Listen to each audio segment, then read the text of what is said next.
이렇게 주일 주님 전에 나와서 예배 드리시는 우리 성도님들 예수님의 이름으로 축복합니다. 현재 우리가 사는 이 시대는 매우 혼란스러운 시대에 살고 있는 것 같습니다. 특별히 다들 아시다시피 코로나 바이러스로 인해서 지금 매우 어렵고 또 경제적으로 사회적으로 어려운 시대를 살아가고 있는 현실입니다. 약 2년 전만 해도 세상이 이렇게 될 줄은 아무도 몰랐을 거예요. 21세기 최첨단 과학의 시대를 살아가는 우리가 이 전염병 바이러스 하나 제대로 막지 못해서 지금 2년여 시간을 이렇게 온 사회가 신음하고 고통 가운데 있습니다. 백신이 나왔다고 하지만 아시다시피 백신은 불안전한 약입니다. 아직 완벽한 치료제가 나오지 않아서 백신을 맞는다고 해도 완벽하게 코로나가 안 걸린다고 할 수 없어요. 왜냐하면 돌파 감염이 된다고 하고 또 코로나라는 바이러스는 계속해서 변이가 이루어지기 때문에 계속해서 그 변이 바이러스로 인해서 세 번째 부스터샷을 또 맞아야 된다는 이야기가 나오고 있습니다. 그러다 보니까 경제가 어려워지고 전 세계적으로 지금 사회가 혼란스러운 가운데 있는데요. 특별히 제가 사는 그 칼빈 그 학교 기숙사에 올해 들어가지고 계속해서 그 자동차 훔치는 범죄가 많이 일어나고 있는데 어떤 사람들이 이제 그 자동차를 훔쳐가지고 저희 기숙사 파킹 랏에다가 그냥 주차를 해두는 거예요. 그래가지고 경찰이 와가지고 그 차를 견인해 간 적이 제가 본 것만 2번이나 있습니다. 근데 그 견인해 가는 그 트럭 드라이버가 어떤 얘기를 하냐면은 올해 들어서 이런 자동차 범죄가 급증하고 있다라는 거예요. 여기 그랜드 래피즈. 그리고 자기가 그 견인해가는 차가 올해 들어서 엄청 급증하고 있는데 아무래도 코로나 때문에 사람들이 뭐 직장도 잃고 경제적으로 어렵다 보니까 이런 범죄가 더 많이 일어나는 것 같다, 이렇게 이야기하는 것을 제가 들었습니다. 그래서요, 지금 우리가 사는 이 시대가 정치, 경제, 사회가 많이 혼란스러운 시대인 것 같습니다. 또 좀 눈을 좀 멀리 봐서 세계에 보면요, 지금 아프가니스탄 사태로 인하여서 그곳은 뭐 엄청난 혼란의 나라가 상황이 혼란스러운 상황인데요. 전문가들에 따르면 이제 아프간은 이 내전이 심화되기 때문에 사람들이 목숨을 걸고 지금 탈출하고 있다라는 거예요. 그래서 탈레반 반탈레반 그 저항군 또 IS라는 또 다른 이슬람 그런 조직으로 인해서 이제 내전이 엄청 심하게, 그래가지고 사람들이 막 목숨을 걸고, 아마 뉴스에서 보셨다시피 막 비행기에서 떨어지는 막 사람도 있고 목숨 걸고 탈출하고 있는데요. 그 이제 아프간 난민 사태로 인하여서 그 난민 이제 수백만의 난민들이 빠져나오는데 이 난민들이 다 어디로 갑니까? 다 이제 유럽으로 갑니다. 특히 서유럽 쪽으로 가는데요. 아시다시피 약 10년 전에 아랍 스프링이라는 아랍의 봄 사건이 있었어요. 그때요, 이 중동 지역에 수많은 나라 난민들이 쏟아져 나왔습니다. 그래서 지금 유럽이 딱 10년 정도 지났는데 엄청난 사회 문제가 많이 일어나고 어려운 상황에 있는데요.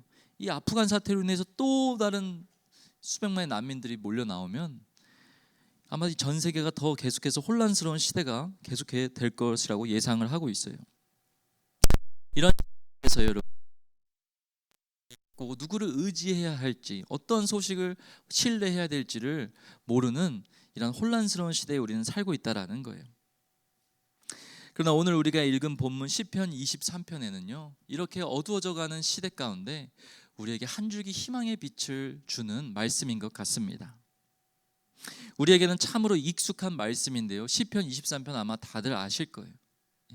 근데 저는 오늘 말씀을 여러분에게 전하면서 먼저 이렇게 질문을 하고 싶습니다. 정말 이 말씀이 오늘 나의 삶의 고백이 될 수 있는가? 과거에 그랬던 거 말고요, 오늘 이 시간에 지금 하나님의 음성으로 내가 이 말씀을 고백할 수 있는가? 오늘 말씀 1절에 보면요, 다윗은 이렇게 고백합니다. 여호와는 나의 목자시니 내게 부족함이 없으리로다.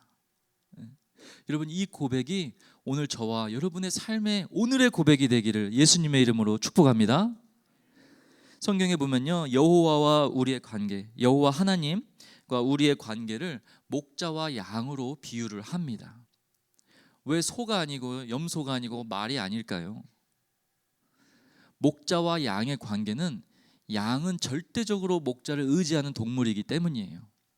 스스로는 자기를 보호할 힘이 없고 스스로는 좋은 풀을 찾아다닐 힘이 없기 때문에 양은 절대적으로 목자를 의지하는 동물입니다.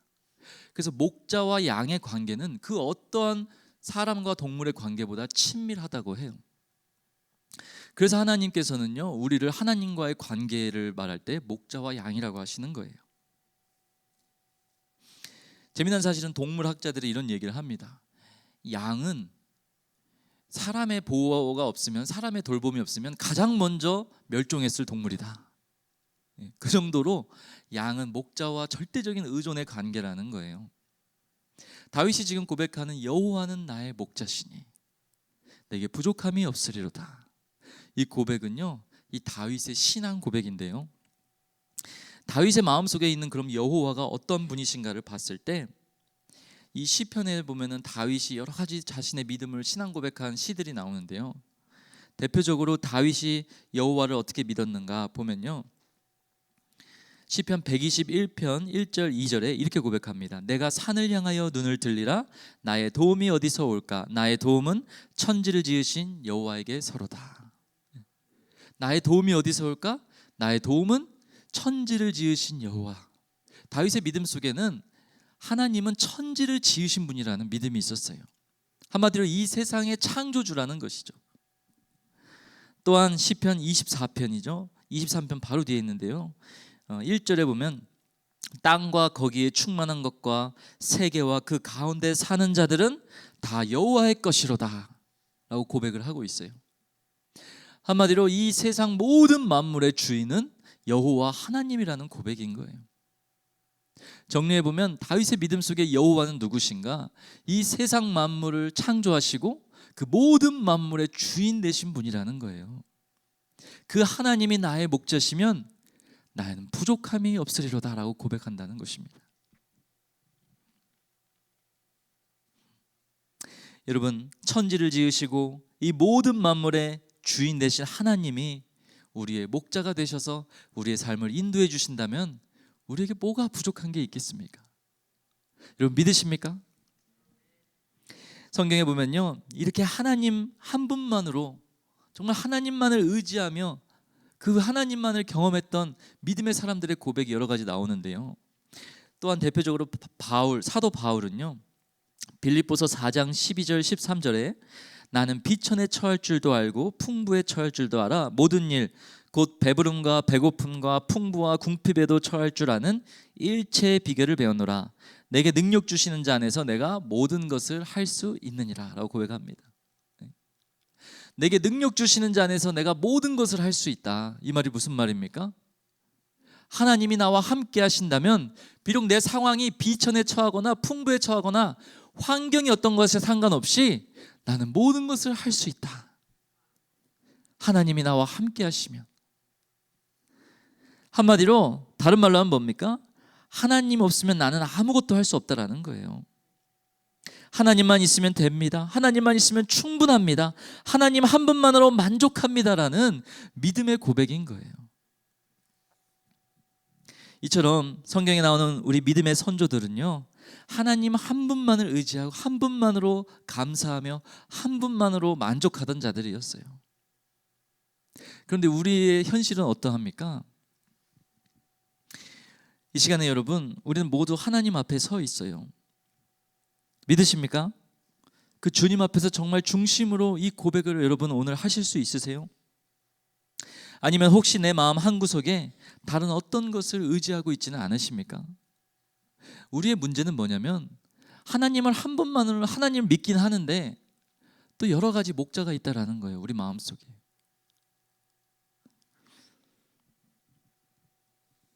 내 좋은 집, 자동차, 또 지갑에 있는 돈, 통장의 잔고, 그것이 잔고가 많으면 기분이 왠지 든든하고 또 금세 그게 떨어지면 마음이 쪼그라들고 가난해지는 게 우리 인간의 현실 아닙니까? 제가 미국에 유학 처음 와가지고 자동차가 필요하잖아요. 미국은 자동차를 이렇게 알아보러 다니는데 마음이 너무 가난해지는 거예요. 자동차가 없으니까. 학교를 한번 저희 집에서 학교를 한번 자동차 없이 버스를 타고 한번 가봤거든요. 그 버스를 타는데 그날 웬일로 폭설이 막 오는 거예요. 눈이 하필 또 그런 날 폭설이 와요. 그 버스를 타가지고 내려야 되는데 또 그 우들랜드몰 아시죠? 우들랜드몰에서 내려서 거기서 걸어가려고 했거든요, 학교를. 근데 이 운전기사가 또 안 열어주는 거예요, 문을. 또 하필 왜 그런지 모르겠어요. 그래가지고 또 한 정거장 멀리 가가지고 내려가지고요, 거기서부터 걸어가는데 완전 폭설이 와가지고요, 발이 막 여기까지 푹푹 빠지는데 인도가 보이지가 않는 거예요. 인도가. 한번 그런 경험을 하니까요, 주님 자동차 제발 주십시오. 막 기도가 절로 나오고 마음이 가난해지고 막 하나님을 막 절대 의지하기 시작하는 거예요. 네. 근데 참 재밌죠. 자동차를 어서 이제 중고차를 하나 샀는데요, 사고 나니까 좋은 차가 또 보이는 거예요. 더 좋은 차 타는데 좋은 차 한번 타보고 싶다, 마음에. 네. 여러분, 사람 마음이라는 게 이렇지 않습니까? 없으면 막 간절하다가도요, 뭐 생기면 또 더 좋은 걸 바라고요. 이게 끝이 없는 거예요. 끝이 없는 거예요. 사람의 마음이라는 게.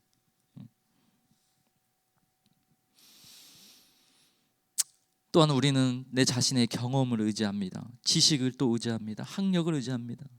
그래서 문제가 생기면 하나님 앞에 먼저 나와서 엎드리며 하나님을 부르짖고 하나님을 의지하는 것이 아니라 내 경험을 다른 방법으로 의지하고 다른 것들을 찾고, 그런 것이 바로 우리의 현실 아닙니까?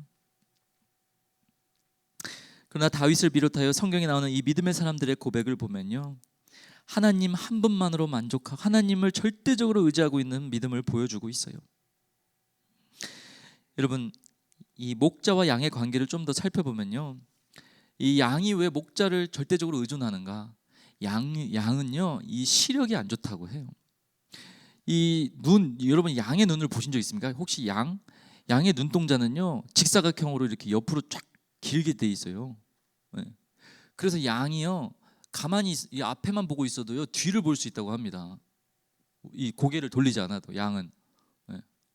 근데 이 문제는 뭐냐면 양은요, 인식 능력이 떨어지는 거예요. 이 사물의 원근감도 떨어지고 인식 능력이 떨어져 가지고요,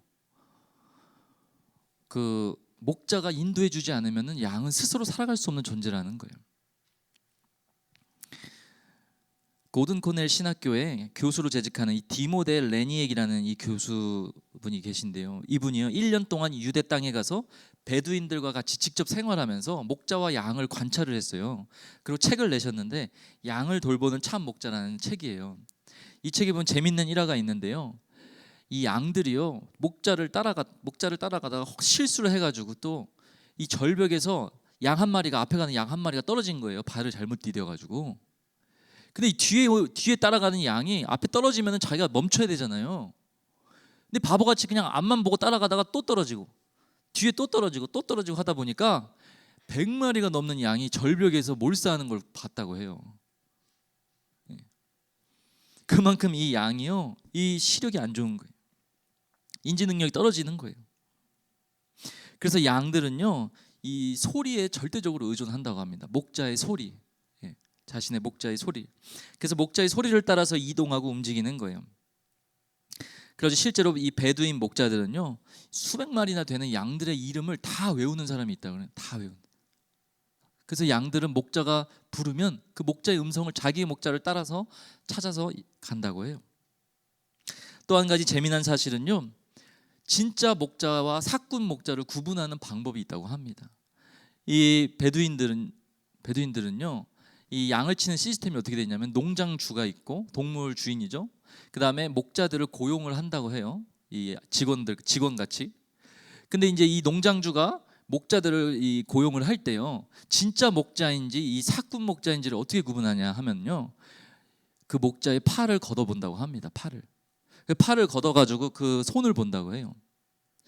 왜 손을 보냐면은 그 손에 흉터나 상처가 있는가 없는가를 확인하는 거예요. 손에 흉터와 상처가 많은 목자는요, 진짜 목자고요, 좋은 목자, 그죠? 그리고 깨끗한 사람은요, 이제 초자 아니면 사꾼 목자라는 거예요. 왜 그런지 아십니까? 이 손에 상처와 흉터가 많은 목자들은요, 대부분 경험이 많고 또 일이나 들짐승들이 자신의 양들을 덮칠 때에 목숨 걸고 싸우는 자들이라는 거예요. 그래서 어떻게든지 자신 양을 지키는 자들이 보통 상처와 흉터가 많다라는 거예요. 근데 깨끗한 사람은 뭐예요? 경험이 없거나 양들을 위험이 닥쳤을 때 이리가 양을 물어갈 때 그냥 냅두는 사람인 거예요. 그냥 냅두는 사람. 뭐 자기가 싸우거나 뭐 자기 몸을 다치게 하지 않고 그냥 자기 몸을 사리는 사람인 거죠. 그래서 목자들을 구분할 때는요, 이 손의 상처와 흉터를 확인한다는 거예요. 사랑하는 성도 여러분, 예수님도 자기 자신을 우리의 목자라고 말씀하셨어요. 요한복음 10장 11절 27절에 보면은 나는 선한 목자라 선한 목자는 양들을 위하여 목숨을 버리거니와 내 양은 내 음성을 들으며 나는 그들을 알며 그들은 나를 따르느니라. 우리 주님은 상처와 흉터가 가득한 목자신 거예요. 우리를 영원한 죄와 사망으로부터 구원해 주기 위해서 그 십자가에 매달리시고 온갖 채찍질을 당하시고요, 온 몸을 뜯기시고요, 뺨을 맞으시고 침뱉음을 당하시고요, 그다음 그 십자가에 손에 못을 박히고 죽어가는 그 마지막 순간에까지 옆구리를 창에 찔려서 자신의 물과 피를 쏟으시면서 하나님의 우리를 향한 놀라운 그 구원의 계획을 이루신 분이 바로 우리 주님이십니다. 온몸에 상처와 흉터가 가득한 목자가 바로 우리 주님인 거예요. 왜요? 우리를 살리시기 위해서, 우리를 구원해 주기 위해서, 우리를 회복시켜 주기 위해서 우리 주님이 그 고난을 다 당하신 거예요. 사랑하는 성도 여러분, 그 주님이 우리의 목자 되신다면 우리에게 뭐가 부족한 게 있겠습니까? 그 주님이 우리와 함께 하신다면 우리가 뭐가 불만족스럽겠습니까? 주님 한 분만으로 충분합니다. 여호와는 나의 목자시니 내게 부족함이 없으리로다. 이 고백이 오늘 저와 여러분의 믿음의 고백이 되기를 예수님의 이름으로 축복합니다. 한 걸음 더 나아가서 목자 되신 주님께서 우리를 어떻게 인도해 주시는가, 구체적으로 세 가지 방법을 말씀하고 있어요. 고백하고 있어요. 첫 번째는 2절 말씀이에요. 이 2절을 다시 한번 같이 읽어볼까요? 2절 시작. 그가 나를 푸른 풀밭에 누이시며 쉴만한 물가로 인도하시는 도다. 아멘. 여러분, 양들에게 있어서 푸른 풀밭은 어떤 곳이에요? 영양이 풍부한, 먹을거리가 풍부한, 그리고 그곳에 누워서 쉬고 또 물 마시고 먹고 마시고 쉴 수 있는 것이죠. 한마디로 육체적인 필요를 목자는 채워주신다는 거예요. 우리 하나님은 우리의 육체적인 필요를 채워주시는 분이에요.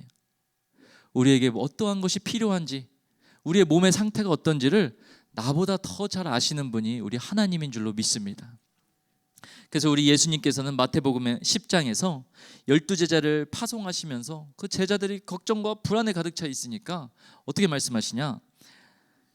너희에게는 머리털까지 다 세신 바 되었나니 두려워하지 말라. 너희는 많은 참새보다 귀하니라. 너희의 머리털까지 다 하나님이 알고 계시다는 거예요. 다 세신 바 되었다는. 여기 자기 머리털 몇 가닥인지 아시는 분 한번 손을 들어보시면 아무도 없죠. 하나님은 우리 머리털 하나하나까지 몇 가닥인지도 아신다는 거예요. 우리는 몸이 이상해가지고 병원에 가서 막 정밀 진단을 받아봐야 뭐가 나오잖아요, 그렇죠? 내 몸이 이상했구나 이런 게 알잖아요. 그러나 하나님은 우리를 다 나보다 더 나를 잘 아시는 분이라는 거예요. 그러므로 두려워하지 말라. 저 하늘을 나는 저런 참새 한 마리보다 너희가 더 귀하지 않느냐라고 말씀해 주시는 거예요.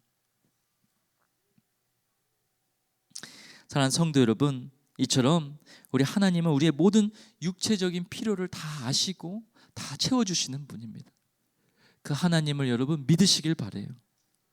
그리고 여러분 불안해하지 마시고 내일을 걱정하지 마시고 오늘 하나님이 나와 함께 하시는 것에 집중하며 살아가시길 바랍니다.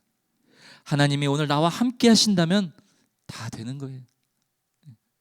내일은 내일이 걱정하는 거예요.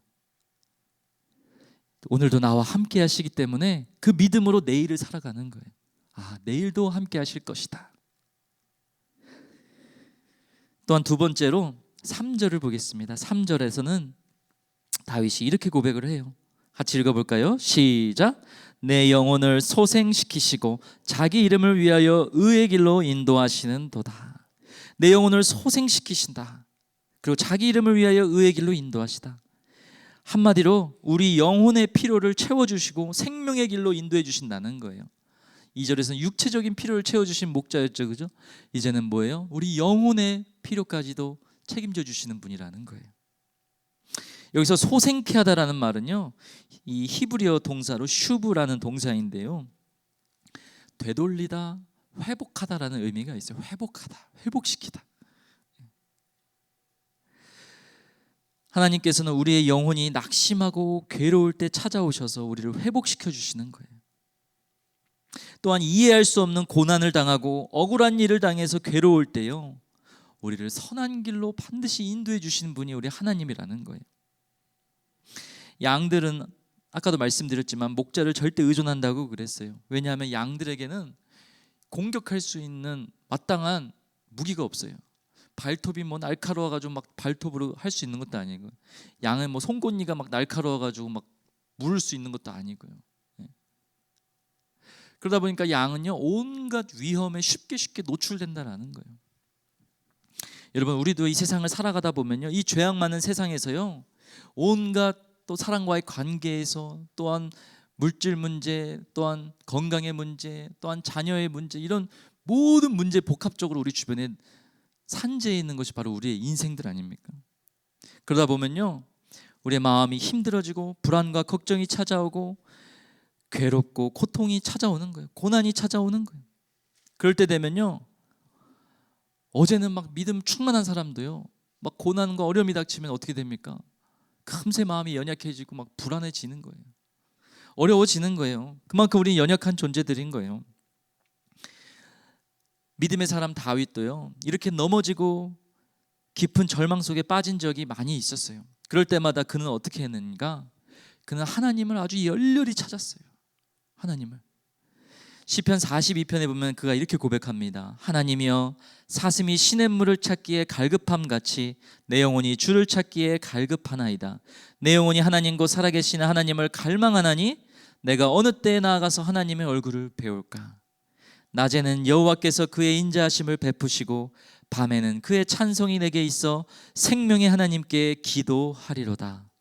내 영혼아, 내가 어찌하여 낙심하며 어찌하여 내 속에서 불안해하는가? 너는 하나님께 소망을 두라. 나는 그가 나타나 도우심으로 말미암아 내 하나님을 여전히 찬송하리로다. 여러분, 다윗은 자신의 영혼이 낙심하고 절망스럽고 괴로울 때요, 어떻게 해요? 사슴이 시냇물을 찾아, 목마른 사슴이 시냇물 찾는 것 같이 하나님을 간절히 찾았다라는 거예요. 하나님 앞에 자신의 문제를 토로하고 하나님의 이름을 부르면서 찬송함으로 자신의 영혼의 회복을 놓고 기도했다라는 거예요. 그래야 할 때 어떻게 됩니까? 하나님께서 나타나 도우신다라고 고백을 하고 있어요.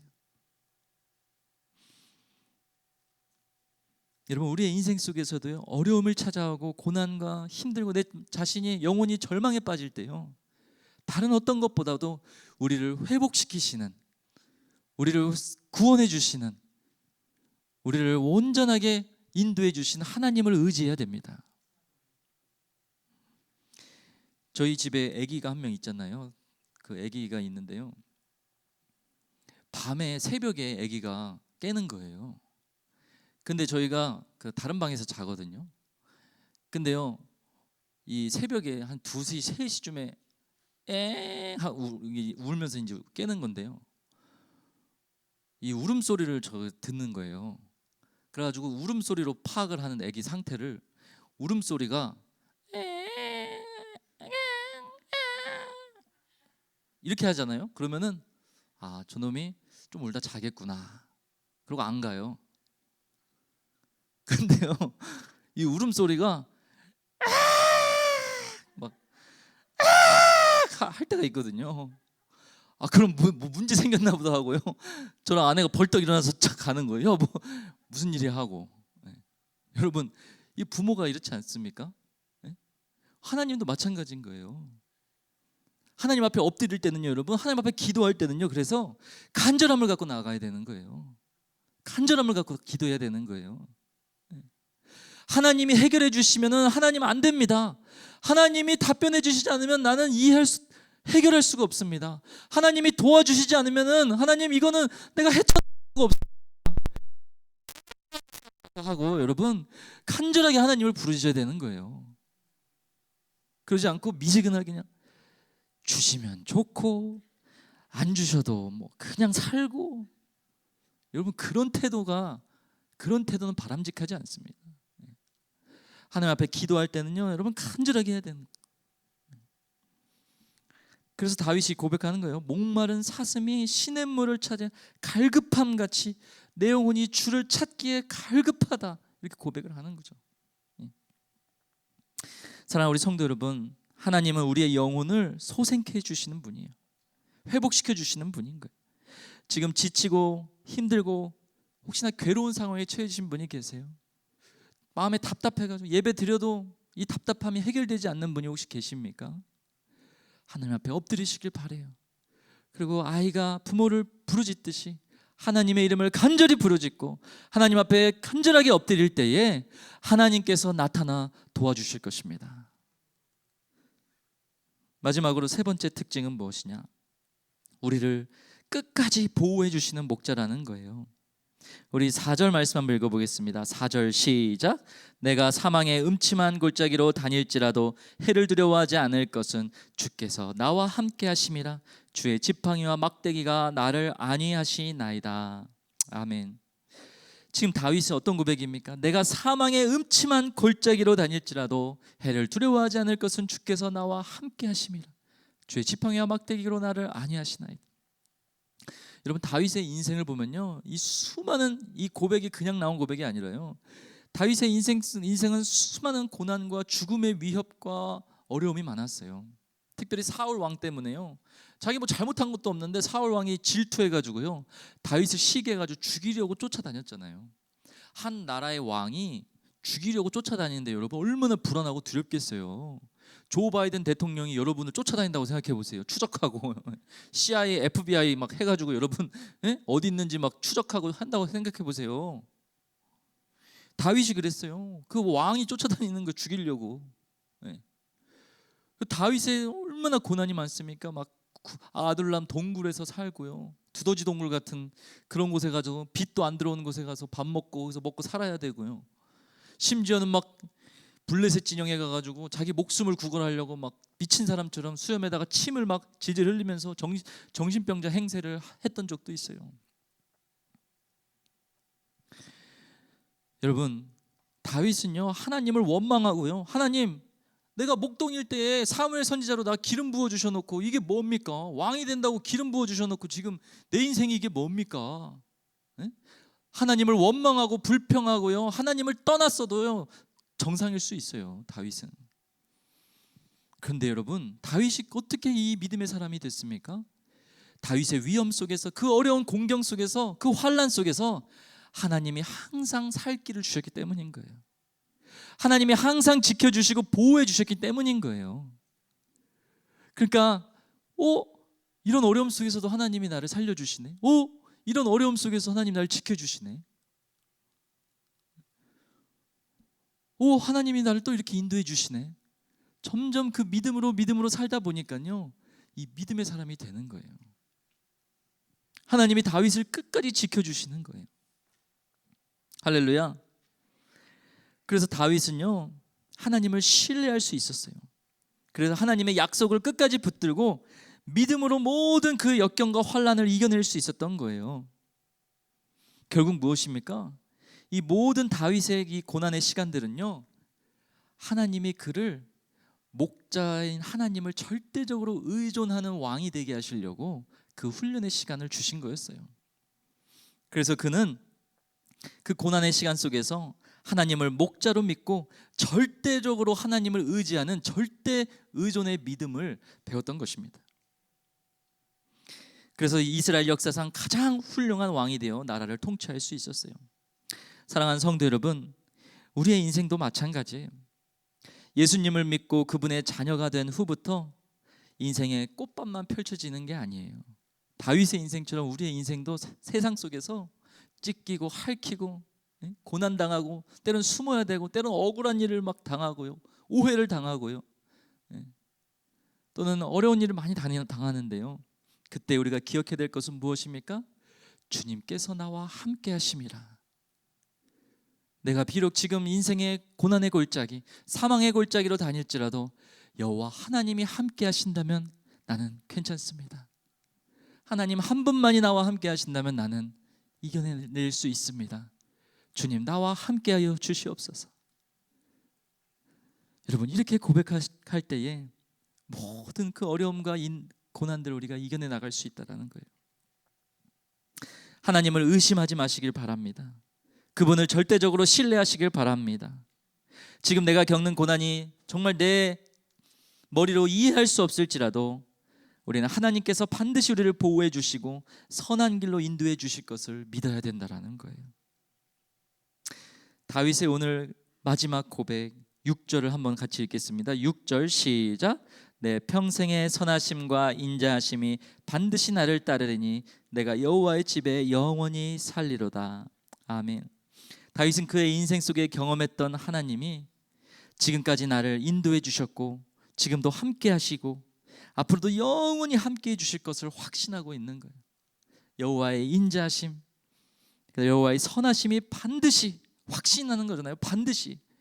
반드시 나를 따르리니. 라는 뭐예요? 하나님이 반드시 나와 함께 하실 것이니 나는 이 세상에 그 어떤 것에 소망을 두지 않고 썩어 없어지고 단순 일시적인 만족을 주는 그 세상에 어떤 것도 의지하지 않고 영원한 하나님의 집에 나는 살 것이다.